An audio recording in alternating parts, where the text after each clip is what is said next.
Okay, sales tax. We're going to do a bunch of calculations here in this worksheet. I'll walk you through it. Here's the following information that we're going to use. This is S. Archer and their Spy Supplies Company, and this is their purchase of spy supplies. The sale terms are 1, 10, and 30. So that means if it's paid within 10 days, they get a 1% discount. Otherwise, the full amount is due in 30. That's what N30 means. So the 1 means 1% discount, the 10 placement means within 10 days, and then the N30 means if you don't pay it within the 10 days, you don't get that discount and it'll be due in 30 days. It could be 220, and so that would be 2% discount in 20 days, whatever. That's how it means, what it means. Okay, moving on, we have sales ticket price before tax, $10,000. And then the sales tax is 5%. It looks like they returned one defective spy goggle for credit of $800 on April 8th, so just a few days later. And then they paid the bill on the 13th. Okay, so I can see that it was originally on the 5th. It was paid on 13th. Take note of that. That is less than the 10 days. So they're going to get a 1% discount. We're not there yet, but we're going to calculate that shortly. All right, first, we're going to go through and calculate our return, and then we'll get to apply that 1% discount.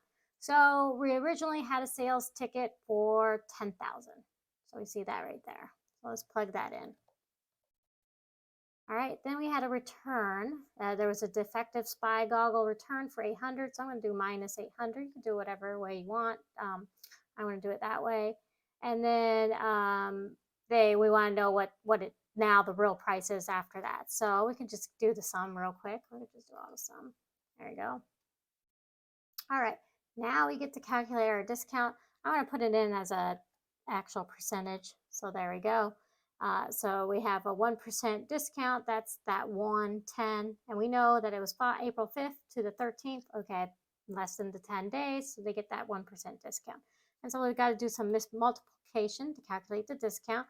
You could do that in your head, yes, but let's just do a formula. There you go, 92%. All right, so 9,200, don't forget, got to take out that return. They don't get a discount off of what was returned because they don't owe that anymore. And then they have, if they pay within that 10 days, they get that 1% discount. So they're going to get $92 off, okay? It seems like a little bit, but all those discounts add up when you're buying things, all right? So let's move on. Now we got the sales tax part. So the sales price after the credit return, okay, that was the 9,200. So let's plug that in for ourselves. And then we had the discount. Well, that was $92. So we'll plug that in. I'm going to put it in as a minus because it's telling me to subtract. And then we could do an auto sum again. Why not? And then now we have the sales tax rate. Oh, okay. So that was 5%. So we have 5%. I'm going to put it in as a percentage for us.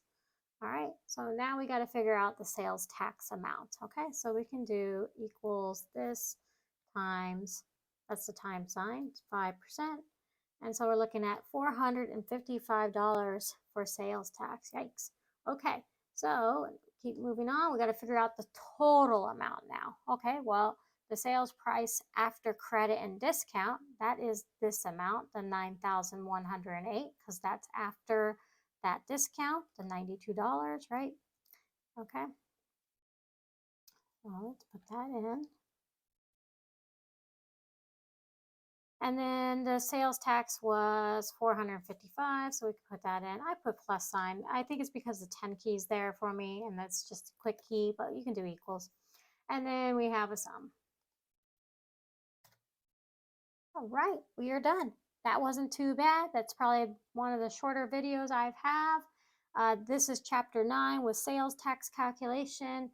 I will leave the completed one, and then I'll have a blank sheet for you to practice with.